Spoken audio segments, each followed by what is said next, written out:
My mom rarely texted me, so when a message popped up on my phone yesterday, I knew something was off. Family meeting, 7 p.m., mandatory attendance. No greeting, no inquiry about how I was doing.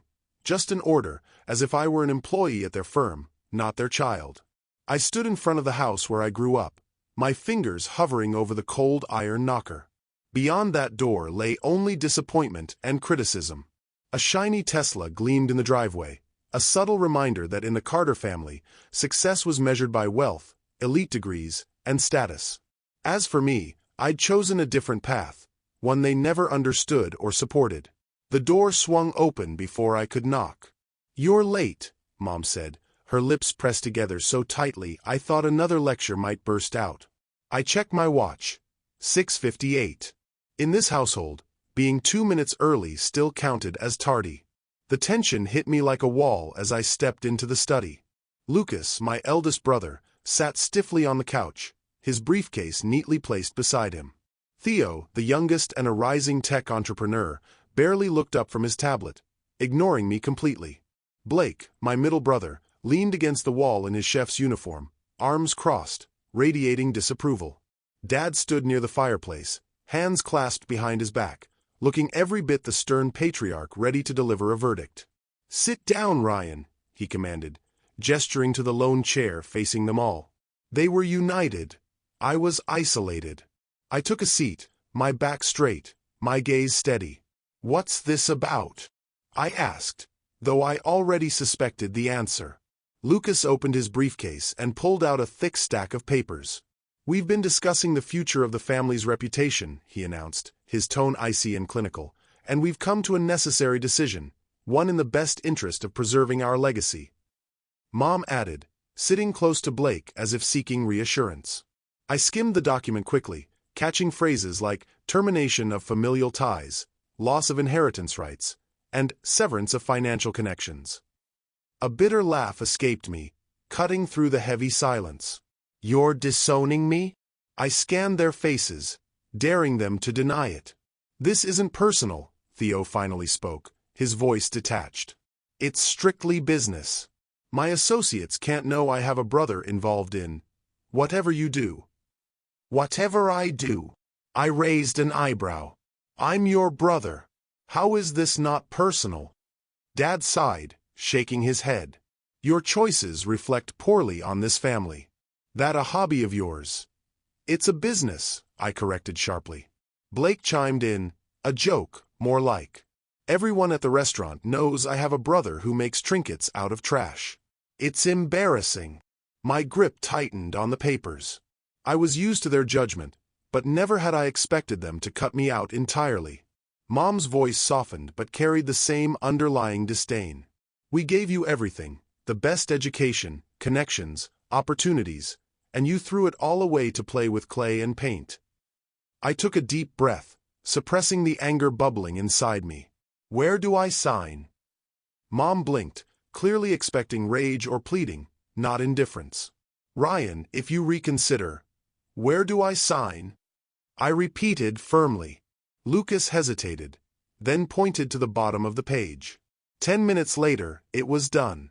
As I set the pen down, a strange lightness filled my chest, as if the last chain binding me to them had snapped. "I trust you understand, Dad began as I stood up. "This is what's best for the family, for our name." I paused at the doorway, turning to look at them one last time.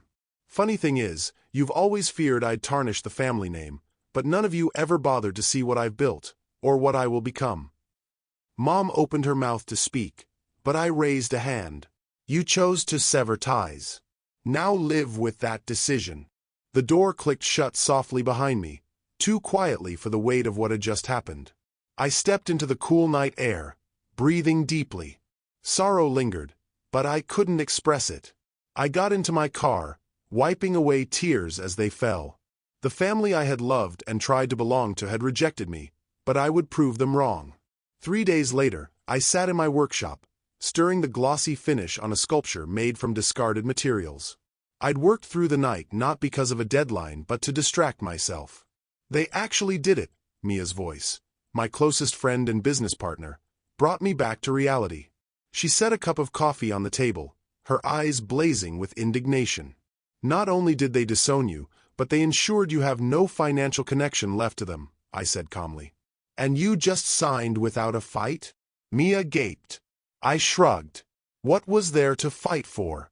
If they were so eager to cut me off, why should I cling to that cold, lifeless house?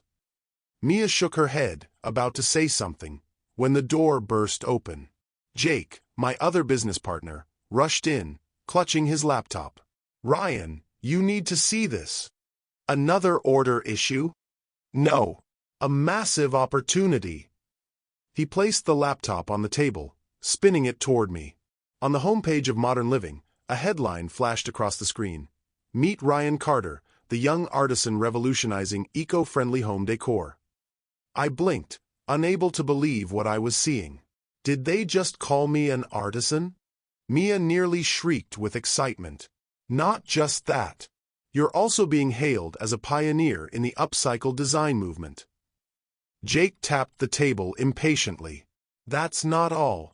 Guess who shared this article? I shook my head. With Business Today? I froze. Exactly. And they want you on the cover of their next issue. I looked at Jake, then back at the screen. My heart raced. I'd always believed in my work, but I never imagined it would reach this level of recognition. Are you going to do it? Mia asked, hope shining in her eyes. I took a deep breath. Absolutely. The article spread like wildfire. Within a month, my workshop's revenue skyrocketed 50-fold. Orders poured in from everywhere, small boutiques to luxury retailers, even international clients. A major recycled furniture chain reached out, eager to collaborate on an exclusive collection. My company transformed overnight in ways I couldn't have dreamed of. I was constantly meeting clients, signing deals, and expanding my business. I had truly built something of my own, a thriving enterprise. And then my phone started buzzing with names I hadn't expected to see. Dad. His message was brief. Call me. I ignored it. Moments later, another message. Lucas, we need to talk. Call me when you have a moment. I scoffed. Did any of them anticipate this day when they severed ties with me? Then came another. Blake, I read the article. Congratulations. Mom and Dad want to see you. I didn't reply. Instead, I checked my schedule. Tomorrow morning, I had a cover shoot for Business Today. After that, I was meeting with a popular TV producer for a segment on my journey. My family could wait. This time, I was in control. I always knew this day would come. With relentless dedication, it was inevitable. 3 days after my Business Today interview aired, my phone wouldn't stop buzzing. First, a message from Lucas. We need to talk. Urgent. Call me ASAP. I ignored it. Then from Blake. Ryan, Mom and Dad want to see you. Family matter. A family matter? How ironic. When they cast me out, did they consider me family then? I put my phone down and returned to work. But less than an hour later, it rang again. Dad, this time. I picked it up slowly and read the message. Dinner at home, 7 p.m. Sunday. The whole family will be there. We need to talk, son. No greeting, no warmth, just another command, as if I were still their obedient child. But this time, Dad had called me son. I placed my phone down, thought for a moment, then typed a brief reply. Okay. I didn't arrive early. I made sure to walk in precisely at 7 p.m. The same familiar Tesla sat in the driveway, the manicured hedges, the pristine white walls, a testament to the success they had always valued. I raised my hand to ring the bell, but the door opened before I could touch it. Mom stood there, her eyes slightly swollen as if she'd been crying, but her voice remained composed. Ryan, you're here. Her greeting felt odd. I didn't respond. I simply walked in. The study was eerily silent. Lucas, Blake, Theo, and Dad were seated, just as they had been the day they cast me out, but this time there was no disdain, no judgment. Dad cleared his throat, breaking the silence. Everyone, please sit. We have something to discuss. I glanced around, then slowly took my seat. This time, I wasn't vulnerable. I was confident. "Why am I here?" I asked, crossing my arms. Lucas spoke first. "My firm is in trouble." I wasn't surprised. "The law firm?" I scoffed. "It was thriving when I left, wasn't it?" Blake shifted uncomfortably. "We're struggling with loans. The culinary industry is changing too fast, and we're falling behind." "So, what do you want from me?" I asked bluntly. Dad placed his hands on the table, his expression serious. "We want to form a partnership with you, Ryan." Silence filled the room. I looked at each face, concealing my amusement. So, they finally recognized my worth. But I hadn't come here to help them on their terms. Leaning back, I allowed a small smile to play on my lips. "Very well, let's discuss conditions." I agreed to meet them, but on my terms. If they wanted to talk business, we'd negotiate like strangers. We'd meet at a restaurant, my choice, and they'd arrive on time. I chose the Summit, one of the most exclusive restaurants in the city, the same place my family used to boast about frequenting. But times had changed. Now I was the VIP. I arrived precisely on time, no sooner, no later. As I stepped inside, the staff immediately recognized me. "Good evening, Mr. Ryan." The maitre d' greeted me warmly. "Your table is ready. The chef has prepared a special menu for you tonight." I nodded and followed him to the private dining area. My family was already there. Mom sat stiffly, clutching her napkin. Lucas maintained a professional demeanor, as if preparing for a courtroom argument. Blake had his arms folded, trying to appear confident. Theo kept his gaze on his phone, but I could see the tension etched on his face. And Dad, the man who had always prided himself on being the strong pillar of the family, looked at me differently now. No scowl, no harsh glare. I pulled out my chair and sat down slowly. "So," I said, raising my wine glass, "what do you need?" Dad exhaled deeply, breaking the silence. "The firm is in crisis, Ryan. The bank has recalled our loans. We have less than 60 days to repay or lose everything." "The culinary industry is evolving too quickly," Blake added. "We haven't kept up. No one wants to invest in an outdated family bistro anymore." "But you can change that," Mom chimed in, her voice softer. "Your image, your reputation." I let out a quiet laugh. "My reputation? You mean the same reputation you deemed shameful a year ago?" No one spoke. I placed my wine glass down and folded my arms. "You don't want me," I said calmly but sharply. "You want what I can offer." Lucas sighed and produced a file. "Ryan, we're all adults. This is business. Yes, we made mistakes, but we need to save this firm, and we need a new direction. If we partner." "Partner?" I chuckled mirthlessly. "You didn't partner with me when you banished me from your lives. But now, when the firm needs rescuing, suddenly I'm a valuable associate." Dad gritted his teeth. "You don't have to do this, Ryan." "Do what, Dad?" I tilted my head. "Live by my principles? Hold what I believe in. You always told me never to let anyone exploit me. Well, if this is me following your advice, then congratulations, I'm listening." The atmosphere grew heavy. A server stepped in quietly, placing appetizers on the table. No one touched the food. After a long silence, Mom placed her hands on the table, looking at me with pleading eyes. "You're the only one who can help us." I stared at her for a moment, then stood up. "I used to value family," I said slowly. "If you had supported me back then, I wouldn't hesitate to help you now. But you made one thing clear. I am no longer part of this family because my career, my humble craft, was a disgrace to you." I picked up my bag and turned to leave. "Ryan!" Dad's voice called after me, laced with impatience. "Name your price. Whatever it is, we can negotiate." I stopped, glancing back at them one last time. "You're mistaken, Dad," I said, a faint smile on my lips. "My price isn't monetary. It's trust, and you can no longer afford it. You squandered it a year ago." Then I walked out, leaving them with their untouched meals and the harsh truth they had never wanted to hear. As I exited the restaurant, I felt lighter than ever. 3 months prior, they had pushed me out of their lives. Now, as everything crumbled, they wanted me back, as if nothing had ever happened. I declined, and I felt no regret. But life has a peculiar way of orchestrating its own events. Not even 2 days later, another door opened, one I had never dared to envision.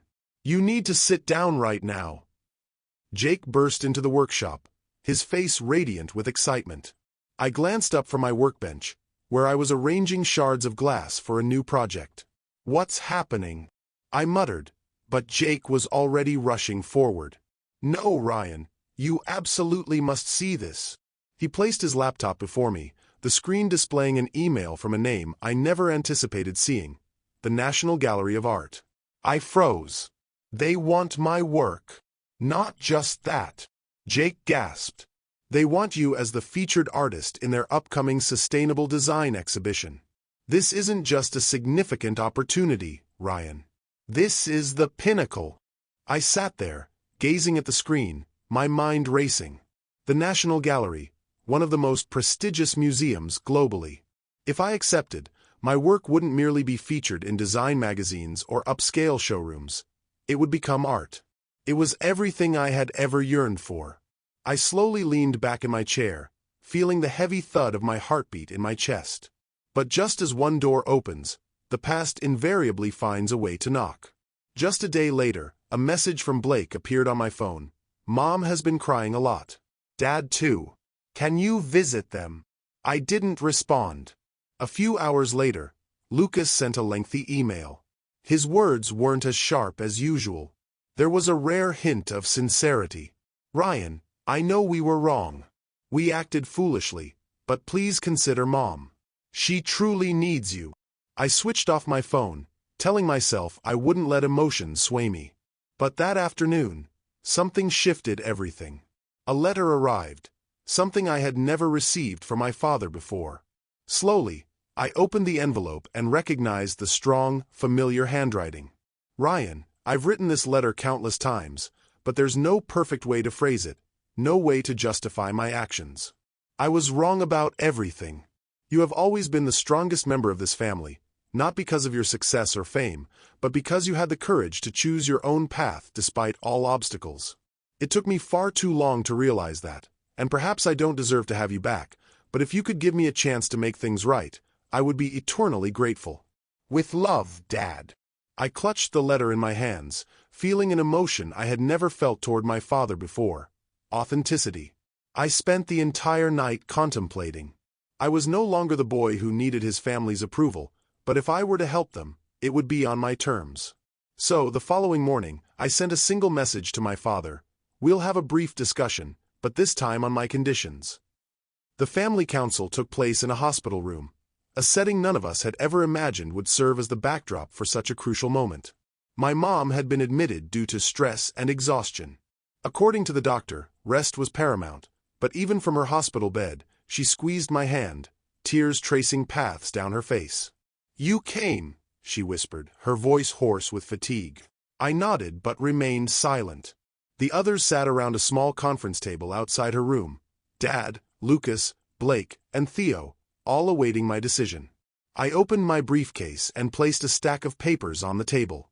"If I'm to assist you, these are my terms." I looked at each of them. No one objected. They knew they had no room for negotiation. I tapped the documents with my pen. Carter Enterprises will cease to exist. It will be rebranded as Carter Innovations, a sustainable technology brand incorporating recycled art into its designs in showrooms. Blake raised an eyebrow. "What do you mean?" I met his gaze. "The world is evolving, Blake. You're too slow to adapt. If this company is to survive, it must transform into something entirely new, and I'm the one who will make that happen." I pointed to the first line of the contract. "I will be CEO. I will hold 51% ownership and possess full executive control. None of you will have the authority to interfere." Lucas frowned. "But..." "No buts," I cut him off. Dad will hold the title of honorary advisor, but he will have no decision-making power. And the rest of you, I glanced at Blake, Lucas, and Theo, will only hold shares based on actual contributions. No one receives privileges simply because they're family. Dad remained silent for a long while, then finally nodded.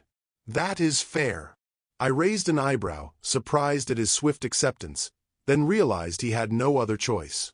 One final condition, I continued, looking at each of them. If we proceed with this, then the past ends here.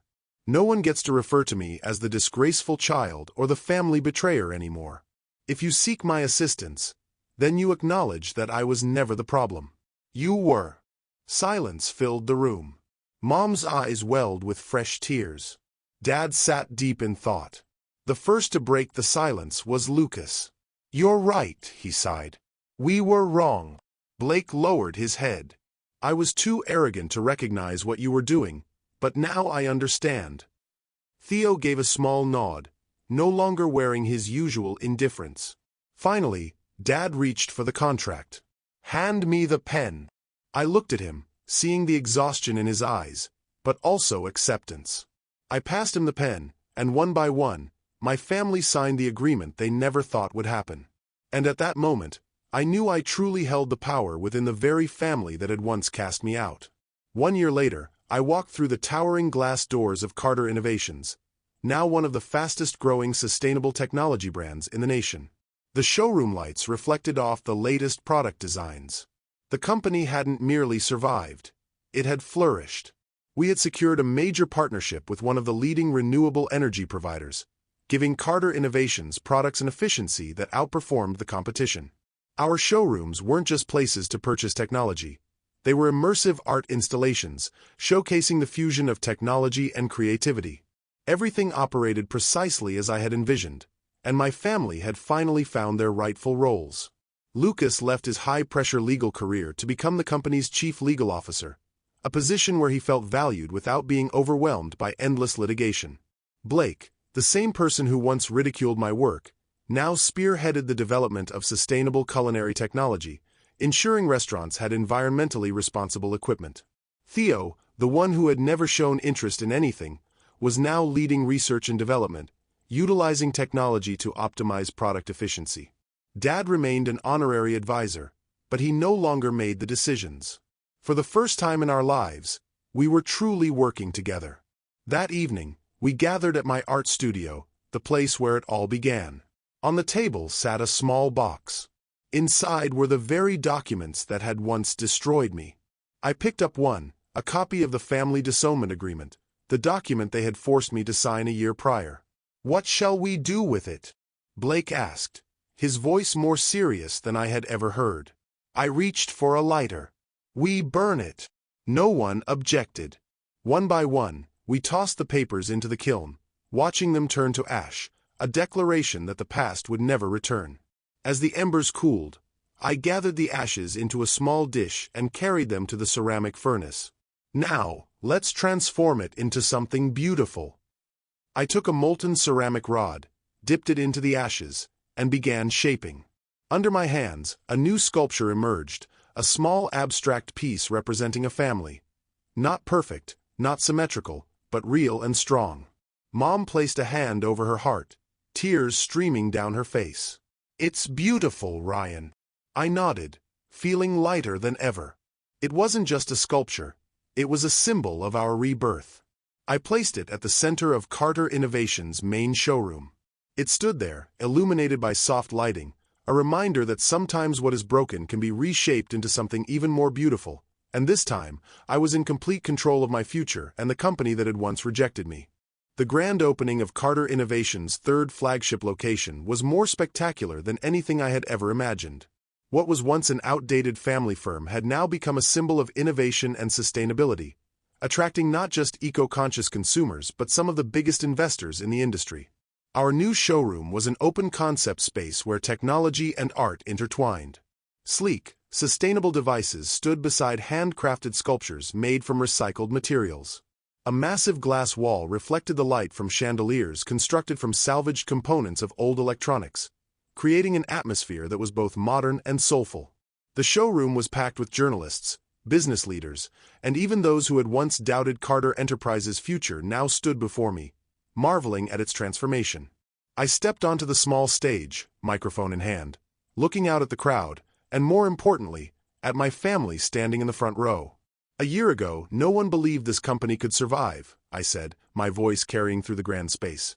But today, we are not just surviving, we are redefining the industry, and it is all because we had the courage to embrace change. My eyes met Dad's, the same man who had once dismissed me as a failure. He gave me a small nod, not the rigid approval of a traditional businessman, but something far more meaningful: pride. I continued, I wish to thank everyone who believed in this vision. My team, our investors, and my family. Yes, we have made mistakes, but we have learned that sometimes what matters most is not where you began, but where you choose to go. A wave of applause erupted, and I knew I had succeeded. The post-launch celebration took place in the courtyard of the showroom, with twinkling lights reflecting off the glass surfaces of the new sustainable product designs. I stood by the bar, sipping my wine, as Lucas approached. "This time, you truly won," he said, a small smile gracing his lips. "It's not about winning," I shook my head, glancing toward the showroom where Blake was presenting the new sustainable culinary technology line, while Theo discussed battery efficiency with a group of young engineers. "This time, we got it right." As the night drew to a close, my family gathered beneath the glass family sculpture, the piece I had created from the ashes of the disownment papers. Dad lightly touched the sculpture, his gaze distant. "It took me years to comprehend your true worth," he said, his voice quiet. "But now I understand you never had to prove anything to me. I was the one who needed to prove myself to you." I gave him a soft smile. "You already have." For the first time, I felt truly at peace. I had my family, but this time it was on my terms, and for the first time in my life, I knew that I wasn't just building a company. I was building a legacy.